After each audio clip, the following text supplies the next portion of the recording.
Everyone to our electronic council meeting on November 17th, 2021. Due to the pandemic, Regional Council is practicing physical distancing and I am present in the council chamber. All other members are participating electronically. I'd like to acknowledge the land on which we gather virtually today is the traditional territory of the Haudenosaunee, Anishinaabe, and Neutral people. We acknowledge the enduring presence of the Indigenous people with whom we share this land today, their achievements, and their contributions to our community. I would now ask the clerk to do roll call. Thank you, Chair. Chair Redmond. Present. Councillor Armstrong. Present. Councillor Clark. Present. Councillor Erb. Councillor Foxton. Present. Councillor Galloway. Present. Councillor Harris. Councillor Jaworski. Present. Councillor Jowett. Councillor Present. Councillor Kiefer. Present. Councillor McGarry. Present. Councillor Nowak. Present. Councillor Shantz. Present. Councillor Verbanovic. And we have regrets from Councillor Strickland and Councillor Lawrence. Thank you very much. Are there any declarations of pecuniary interest under the Municipal Conflict of Interest Act?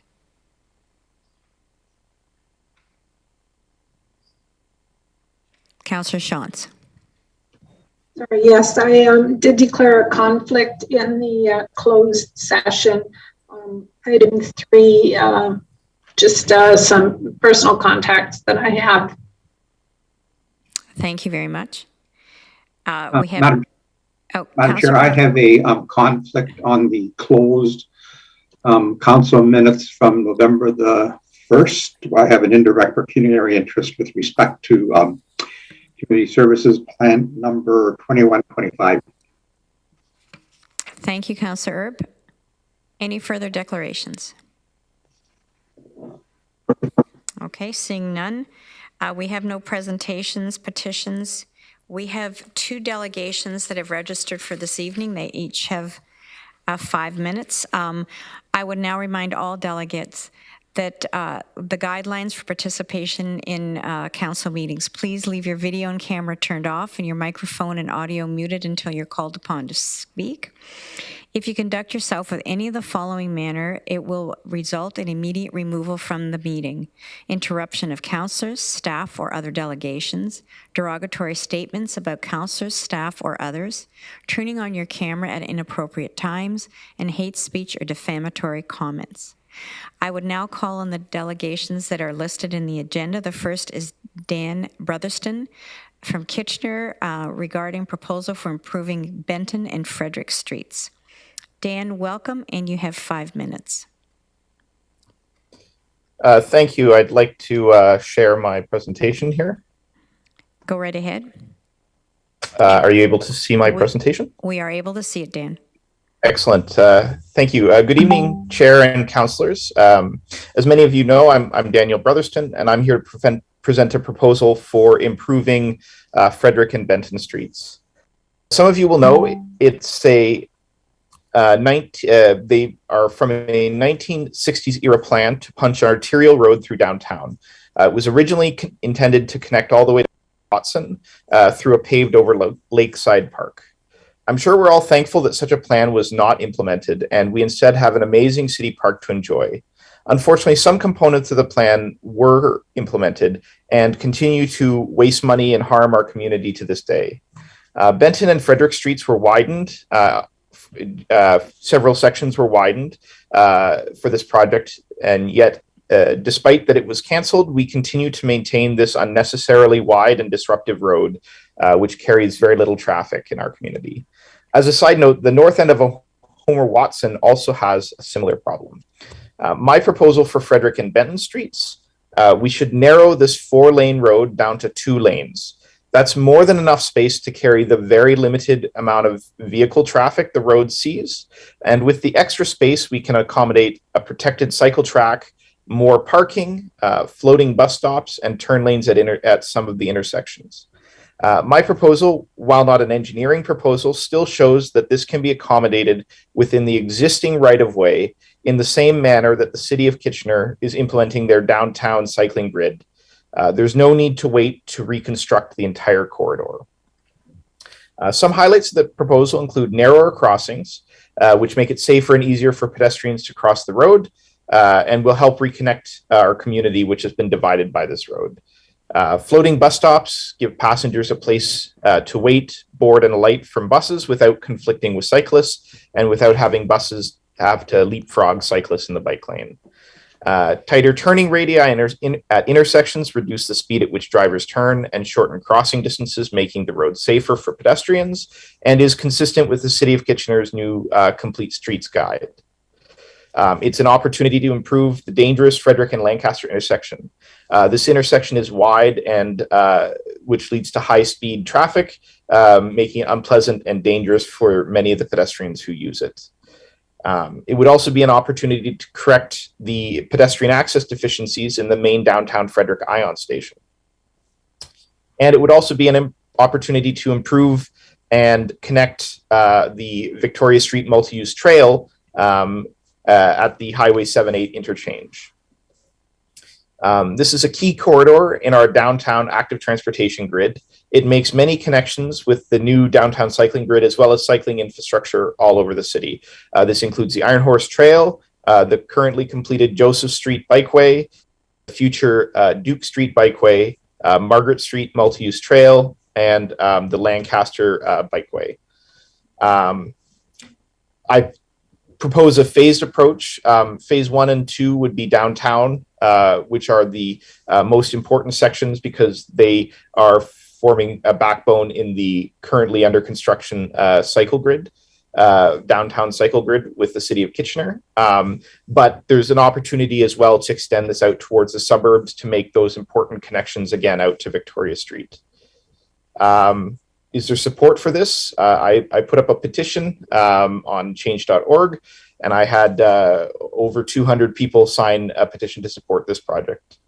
And that's with my limited reach and on a topic as boring as road design, which I might find interesting, but I do not, I understand does not have broad public appeal. Daniel, you have a minute remaining. Thank you. In summary, I have several key asks. First, I understand some parts of this road are up for reconstruction. This is great, but the parts that are not up for reconstruction soon, including the recently reconstructed section between Charles and Duke, should be considered for a retrofit. Again, this proposal can be accommodated within the existing right-of-way without requiring the reconstruction of the entire road. Secondly, staff must create a holistic vision for the entire corridor. Active transportation infrastructure doesn't work if it doesn't form a connected grid. The crucial section is, again, between Charles and Duke that was reconstructed for ION. This area is constrained because of the tracks in the median, so it's essential that the design chosen fits within this section. It's a core section, and without it, we wouldn't be building a connected network. So I think this should be a priority for staff. And finally, just a bold vision is necessary. This is an urban downtown street, not a through road for traffic. It has been treated like that for too long. And, you know, a typical 3-lane plus painted bike lane road diet, I don't think would do here. This should be a place for all users in our downtown core. Thank you for your time. Thank you very much for your thoughtful presentation. Councillor Clark, do you have a question? Yeah, a question and a comment. Thanks. That's it's a great proposal. Very clear, very appealing. It was shared with me by someone else a few days ago. I didn't, with no attributions to its original, and I did share it with staff because, as you've noted, that this is work that is, at least in some places, already being contemplated. So I don't know if you've spoken with staff, but they did indicate that they would be following up with the person who sent me the proposal. So if you haven't spoken, I will add you to that. Thanks, I appreciate that. I've spoken with the new active transportation planner at the region, Counil Muskie. Yes, perfect. Yeah. Okay. Thanks. Thank you. Thank you very much for that, and glad that the connection was made. I don't see any further questions. Oh, Councillor Galloway. Thanks, Madam Chair. Thanks, Dan, for coming in and presenting this. I know you've presented to me previously, and and I've been in discussions with staff for some time. And as you know, there is in the capital plan, I think it's 2026 plans to do. I'm not sure the entire range. And for the time being, of course, we do have the construction project on Benton Street that's taking up some of the lanes. Do you see it, Dan, as I know paint is not a bike lane, so I appreciate that.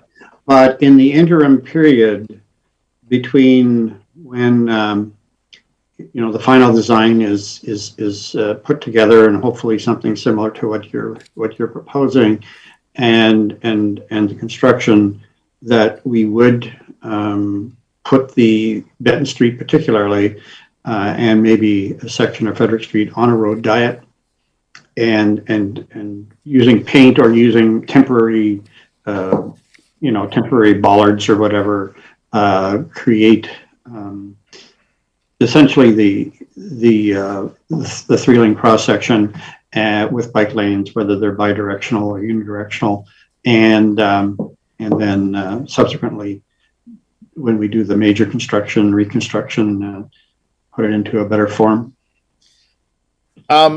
Yeah, so I think I'm not deeply familiar with what the schedule is for reconstruction of these sections. Certainly anything that's going to be reconstructed in the next couple of years, it makes sense to do with temporary materials. But if we're looking at something like the Charles to Duke section, which was reconstructed for ION, as you folks know, and won't be reconstructed for many years in the future, we hope it's good.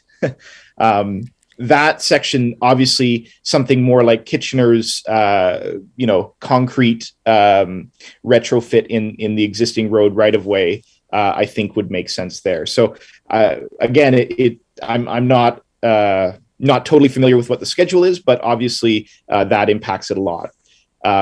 As for what is kind of I would see as a good temporary measure, the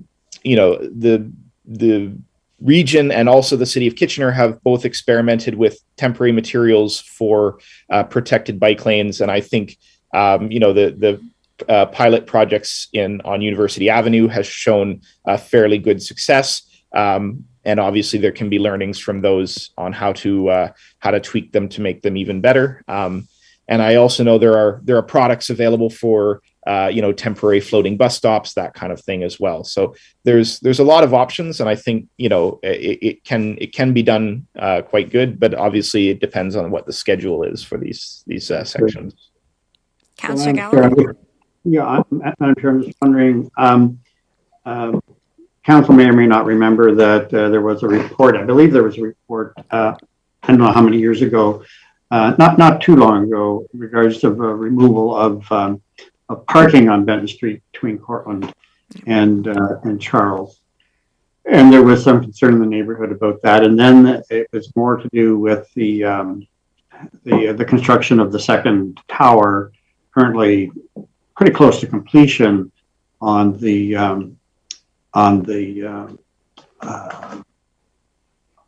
forget the name now. But anyway, but anyway, I'm wondering if we could provide direction to staff to bring back to the Planning Works Committee a report on the section of Benton Frederick and what its current schedule is, and what the plans are for it, and some of the possibilities, and comment as well in that report on the proposal that Mr. Brotherston's put forward. So thank you, Councillor Galloway. Thank you, Mr. Brotherston. I see that Mr. Schmidt has lit up his Hollywood Square. So can you comment on the request that a report come back around the timing of the section of road construction, Mr. Schmidt? Through you, Madam Chair. The timing is for construction in 2026. We have, Counil has met with Mr. Brotherston, and I don't think there's any of the ideas that he's suggested are not possible.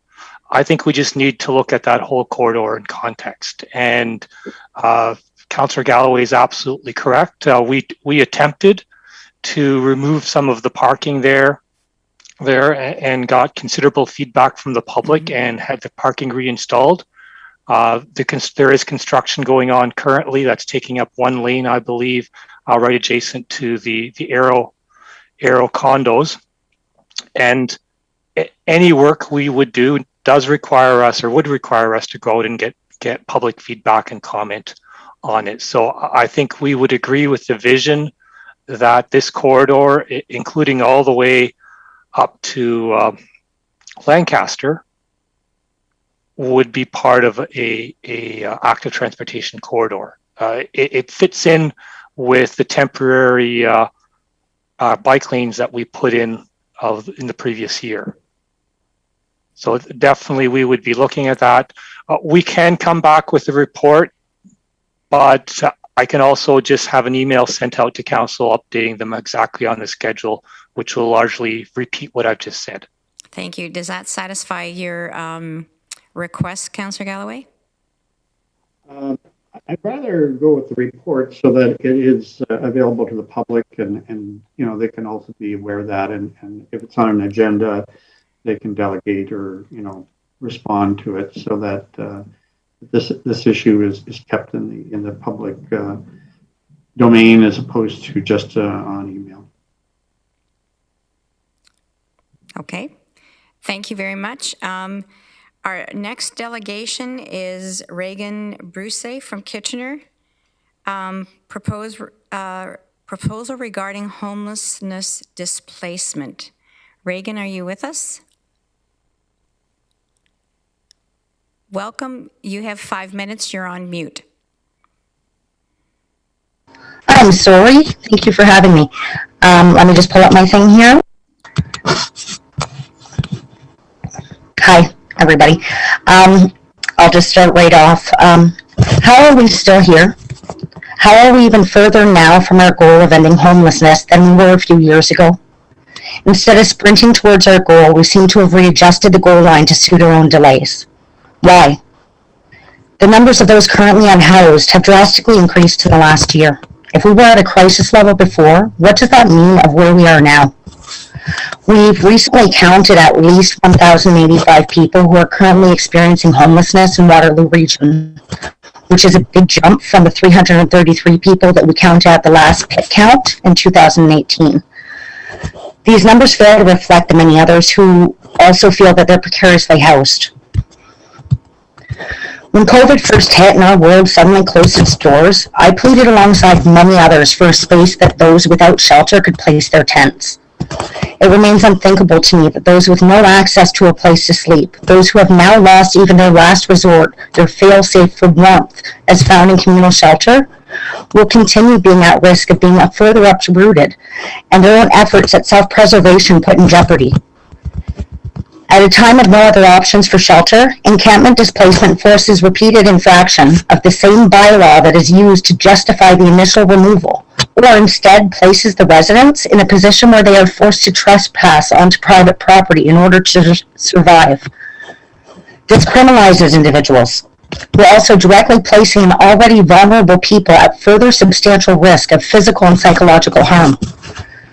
We can't keep shifting the responsibility for these issues, ones that can have life and death consequences. This region has shown its recognition for the need to address systemic inequities. It's been reflected in many of your recent efforts and decisions.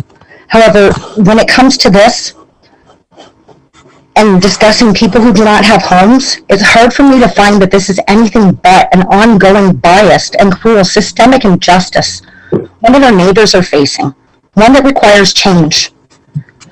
Our region has clearly identified a deficit of current shelter alternatives and shown that it's unable to currently meet local demand. Until we can meet the needs of these people, the least we need to be doing to assist is allowing tents and other makeshift shelters a safe place to camp. Further actions, of course, still required of us, including providing brick and mortar homes, and it needs to remain prioritized.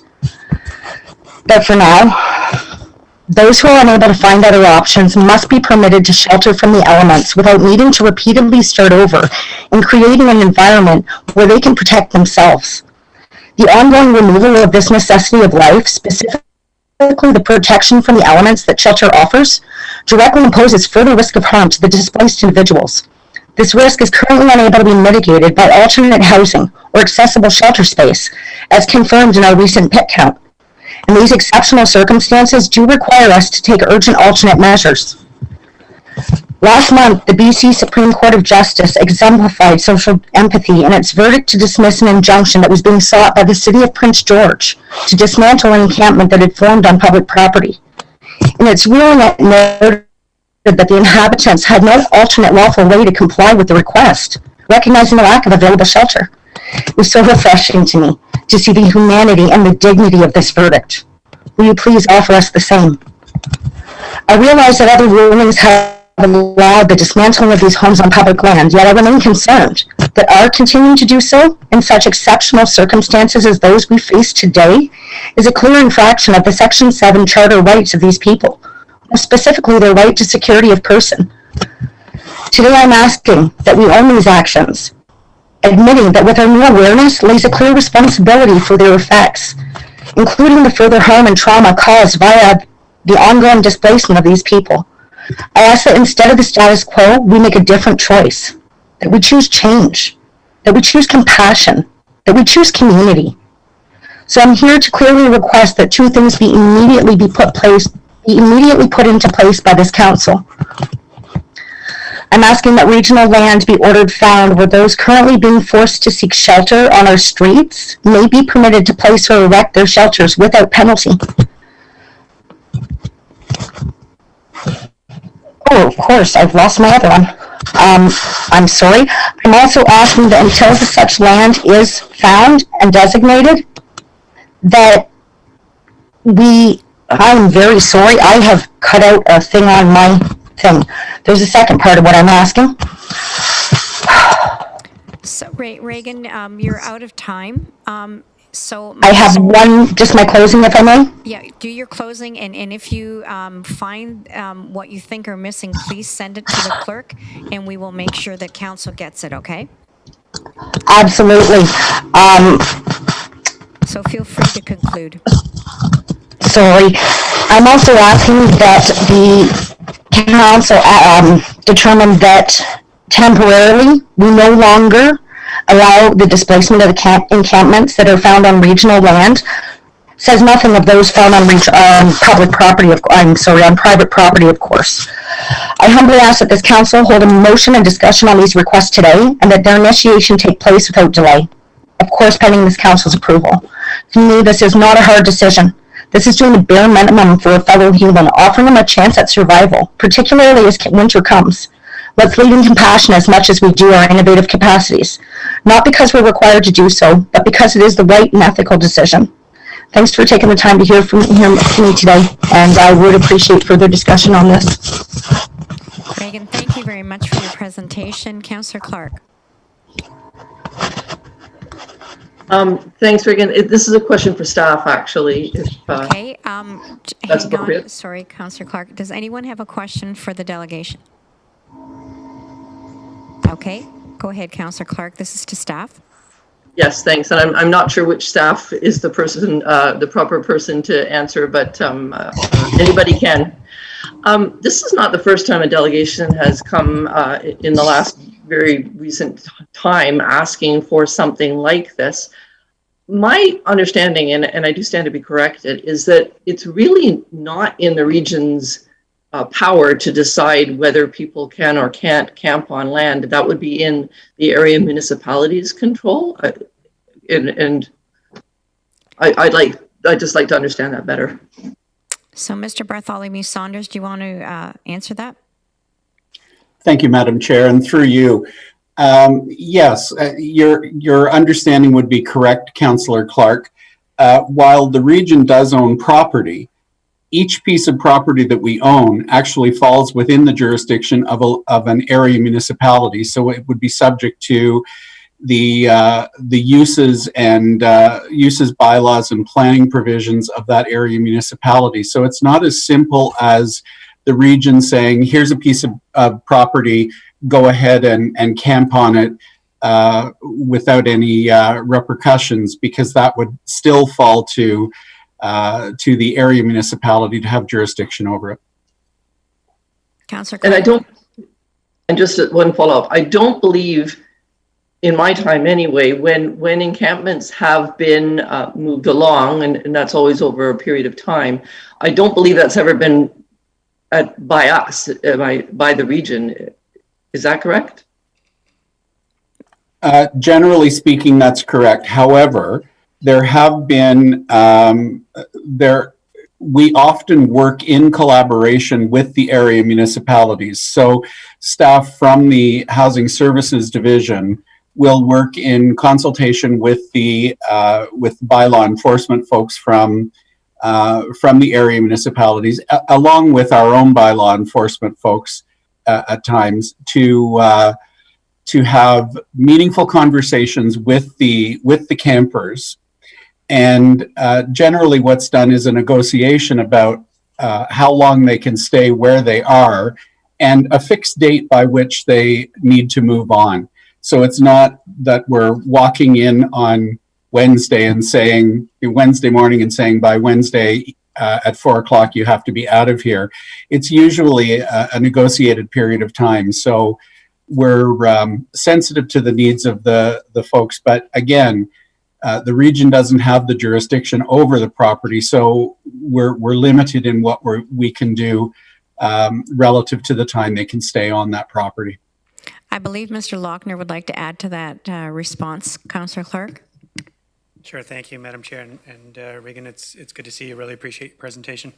In addition to what Douglas said, I think Council knows that it's important for us to also have conversations with individuals about options as well, whether that's healthcare options or shelter options or other housing. So that's an important part of the conversation that our team does along with our community partners. Thank you. Councillor Clark, any further questions? Okay. Again, Regan, thank you very much. And if you have any part of your presentation that you would like to submit in writing, please do that and we will make sure that Council get it. Thank you very much. Colleagues, next agenda item is minutes of previous meetings. I would now entertain a motion. I believe, so this is items A through L, and is H the closed item that Councillor Erb? So we will take everything but H. If I could have a mover and a seconder. Moved by Councillor Foxton, seconded by Councillor McGarry. So everything but item H, please use your icons to vote yes or no.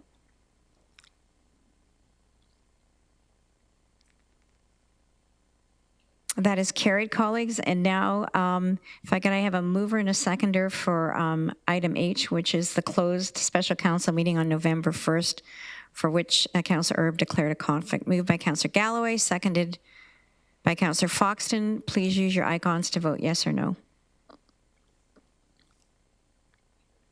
That is carried, colleagues. Thank you. Next is Communications Council information package was distributed electronically on Friday, November the 12th. These items have been received for information. Are there any questions or anything anyone would like to highlight? Seeing none, one of Councillor Foxton, you're on mute. Is this about SWIFT? Yes. Yeah, I'm getting to that. That's next. Thank you so much. And Okay. some people like me on mute.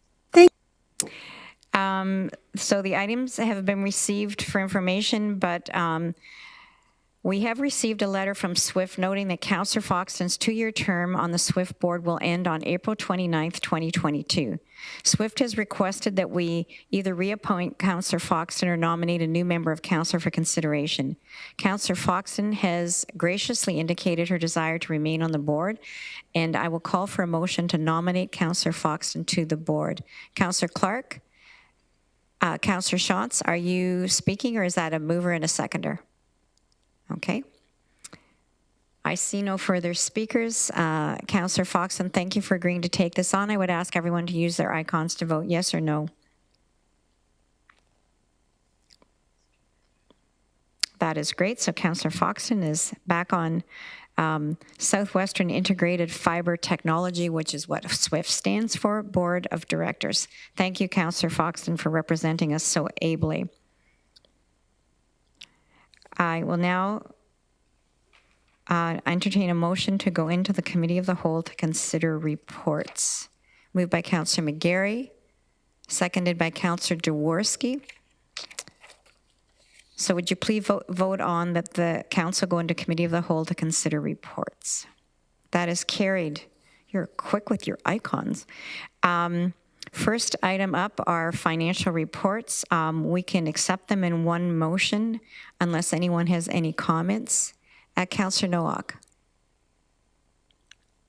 I'm sorry, you're on mute. Yeah, no, I noticed that. Yeah, no, I'll make the motion to accept them all. I see there's a nice amount of money being spent out in Wellesley on our water system. So I think that's, I appreciate that very much. Thank you. That's wonderful. Do I have a seconder? Moved by Councillor Armstrong. Please use your icons to vote yes or no.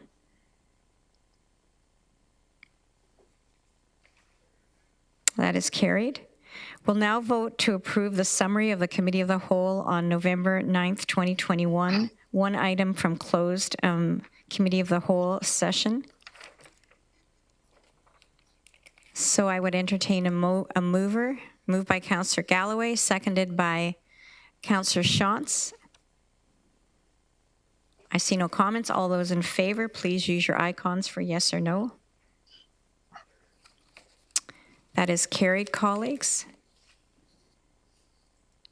Next, we have Chief Administrative Officer, Plan and Financial Update. Mr. Lochner. Thank you, Madam Chair. Quite often, staff spend a lot of time trying to address challenges and issues, and I think it's worth time just to pause and just celebrate and acknowledge the work that has been accomplished this quarter with respect to our strategic plan. The strategic plan isn't just a document or a piece of paper that sits on a shelf. Every single day, staff in all parts of the region work really hard to actually achieve specific outcomes for the 630,000 residents. So obviously the COVID-19 response has been top of mind with now close to 87% of people vaccinated age 12 plus and over 90% receiving a single dose. So that's taken a lot of our attention. But at the same time, if you think of other areas of focus, equitable, affordable housing, as context historically, we usually see 50 to 60 units developed. We have 569 affordable housing units in development across the region, and 61 have already been completed and occupied this year. So that's a great example of focus and the support of council in an area that did need attention. Childcare, equitable childcare options. You recall that we had a lot of discussion about that as a result of the review from KPMG in 2019. And most recently, the team implemented a language and mentorship program that was launched to provide opportunities for caregivers in the region with diverse first languages other than English to become home child care program providers. So again, more great news. And in infrastructure, a wide range of initiatives, not least of which is Stage 2 ION, progressing well in the business case. We expect to have that completed by spring 2022. So I won't go into all the detail. You see my report there, and staff are pleased to answer questions if there are any. Thank you. So this report is for information, and it is good news, which is great to hear. Councillor Galloway, question, comment? A comment, Madam Chair. I just wanted to thank staff for the report and for the good news in the report. And I know some people in the community will think, well, there's a $10.3 million surplus being projected, and what all could that be used for? But it is less than 2% of our actual operating budget from the levy. So we're operating on the right side of the line, but still fairly close to the line. And of course, the surpluses that we we actually by law cannot run a deficit. So you have to actually have a surplus if you're not going to have a deficit, because you're not going to come up to zero. So, and we need that to replenish particularly the tax stabilization fund and some other first calls on the surplus. And the tax stabilization fund, particularly where the surplus money goes, has really done a lot of good work for the region and allowed some really great initiatives to go forward, because we've been able to have a tax stabilization fund that we're able to utilize for typically one-time expenses, or to provide for timing. Funding timing for something where we know the funding is coming in at a future date and time, but we can get something earlier. So kudos to staff in a very difficult year, and it's not over yet, but the projection looks pretty good. Thank you, Councillor Galloway, for those comments. I see no more questions or comments, so we'll take this under the good news heading. With more news to come. And the next report is the Anti-Racism Advisory Working Group Recommendations and Implementation Report. And again, I go back to Mr. Lochner to kick this off. Thanks very much, Madam Chair. Council will recall the Anti-Racism Working Advisory Group was here at a recent council meeting with some very thoughtful recommendations.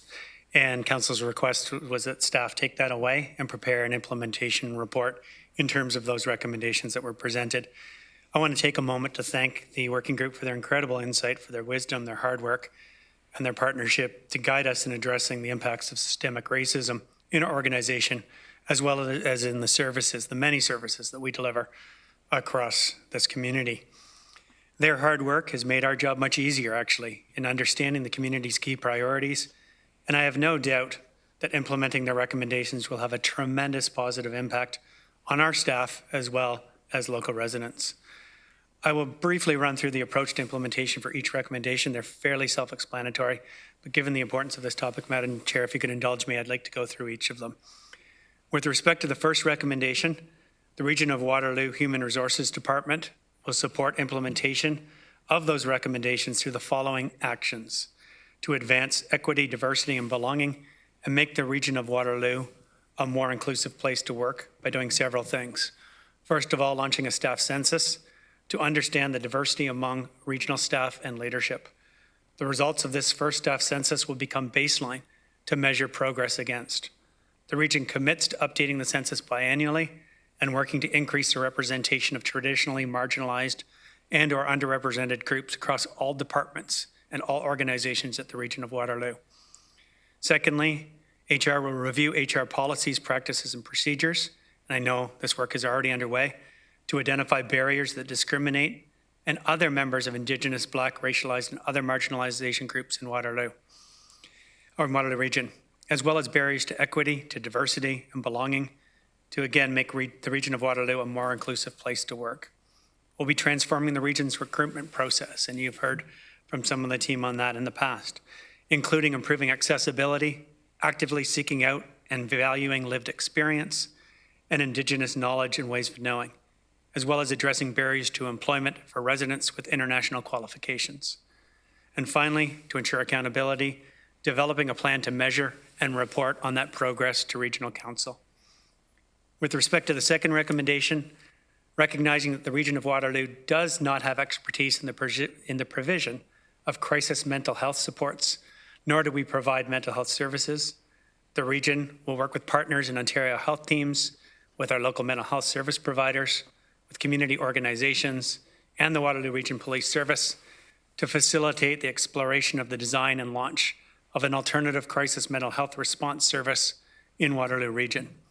Secondly, complete an environmental scan and analysis of current alternative crisis mental health response services in Ontario to inform that design.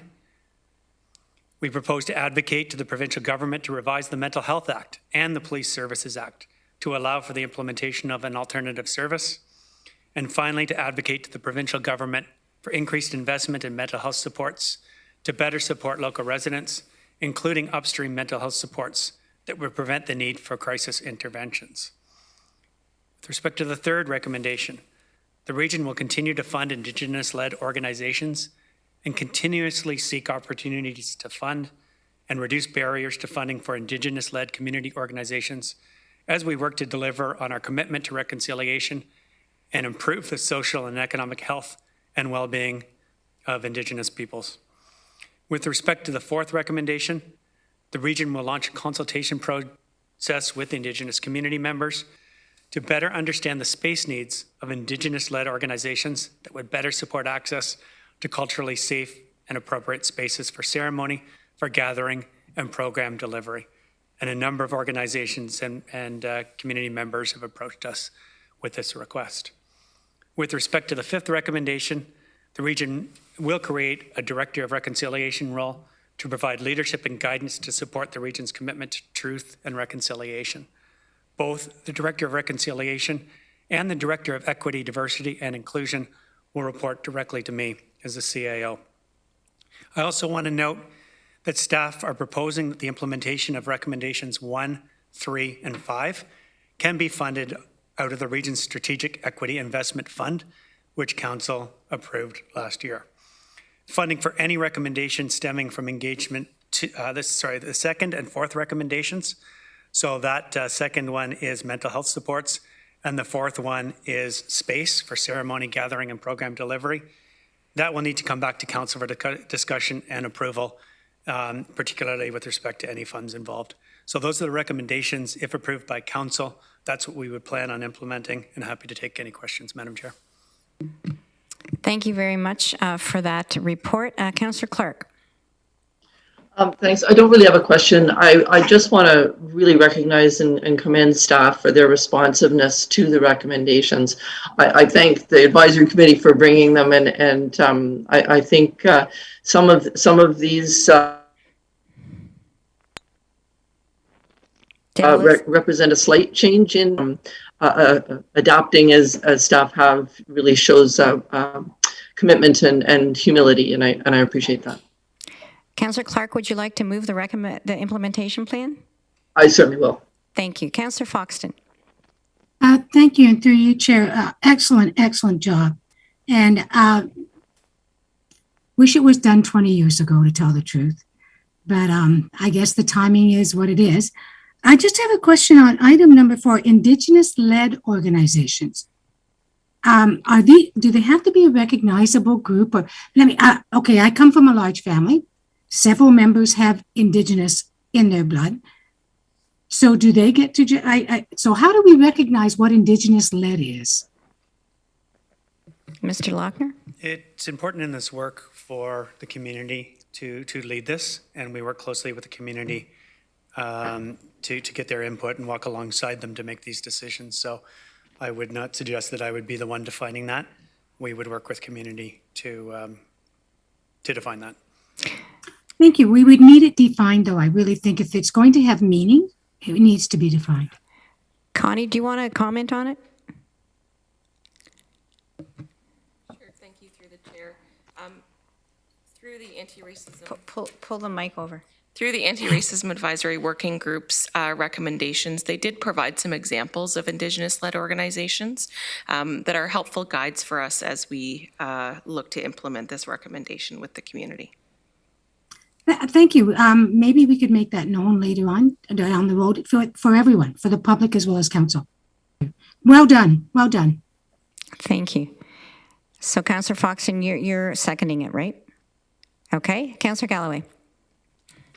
Thank you, Madam Chair. This is a really great, almost watershed report. I want to really thank the Anti-Racism Advisory Working Group for this great work that they've done.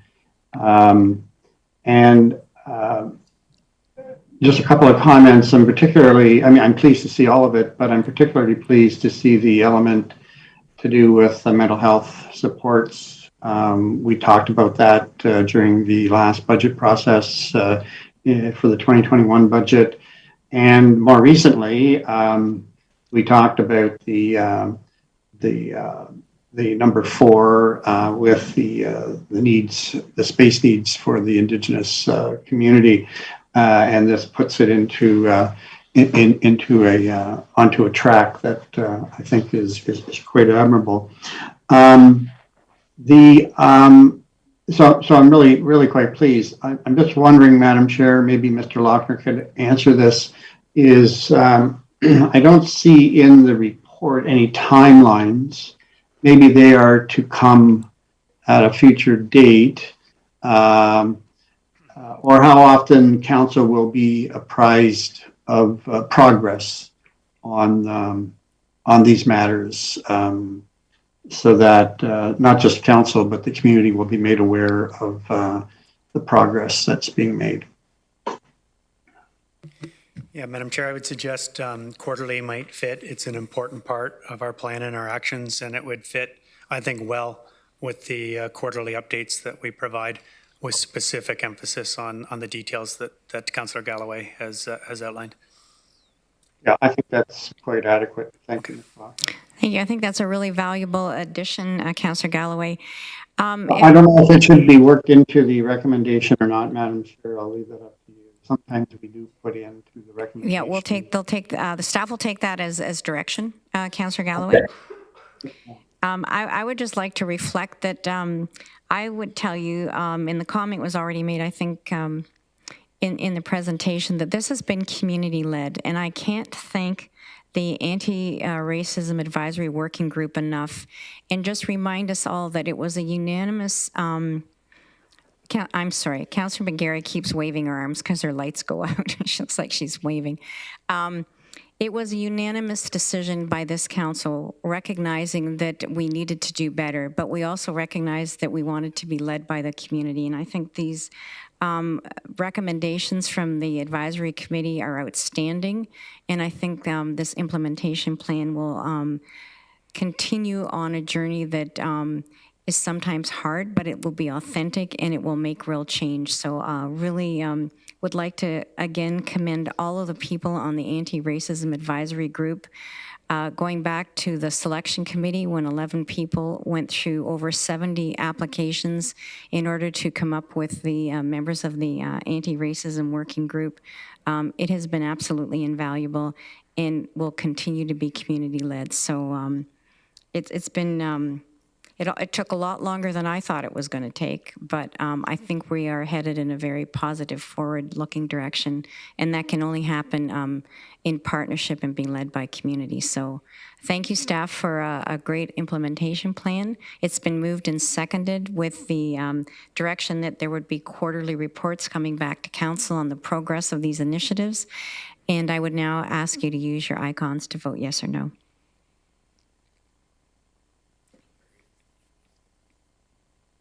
That is carried, colleagues. Thank you. Regional Clerk, do you have any? I don't have a report. Other matters under the Committee of the Whole. Colleagues, there is a King Victoria Multi-Modal Transit Hub proposal, assumption of part of Duke Street between the CN rail tracks and Victoria Street North. In the city of Kitchener, Ellen McGahey and Jeff Schelling are here if there are any questions. There is a recommendation. It has 6 parts. Okay, it's moved by Councillor Galloway, seconded by Councillor Erb. I see no questions. Would you please use your icons to vote? That is carried, colleagues. Thank you. I'd now entertain a motion for the Committee of the Whole to rise and Council to resume. Moved by Councillor Kiefer, seconded by Councillor Harris. Please use your icons to vote. That is carried. I'd now entertain a motion to adopt proceedings of the Committee of the Whole. That is moved by Councillor Armstrong, seconded by Councillor McGarry. Please use your icons to vote yes or no. That is carried. We have no motions, no notices of motions, no unfinished business. Other business. Councillor Harris.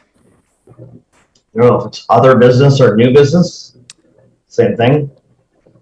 It's other business. So new business comes later. You can Other do it now. business. Okay. So I understand a while back the local Waterloo Region District School Board sent a letter to either yourself or regional council. It was very public in nature. I think that the media had that letter perhaps before we did as regional councilor regarding the school resource officer, the SRO program. Not here to discuss obviously the fine merits of the program tonight, but I was wondering if you as the chair or our clerk can inform our council if that letter has been in fact received, and if it has, if we can forward it to the right particular body, that being the Waterloo Region Police Board. Thank you, Councillor Harris. I'm going to look to the clerk to give you an answer. Will? Thanks, Chair. Yeah, Councillor Harris, I can confirm that the letter was received and it was forwarded to the proper body that you were just discussing. Great. Thank you.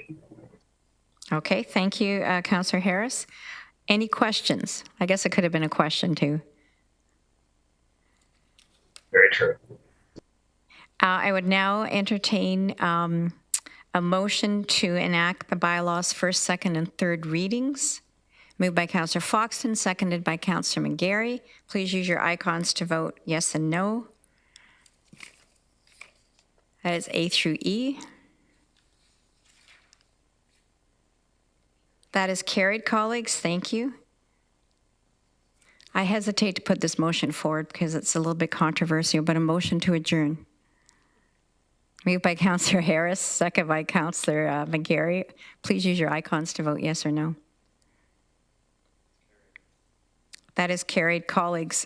Great evening work. Some very important issues have been highlighted, and enjoy the rest of the evening. Good night, everyone. Safe drive home.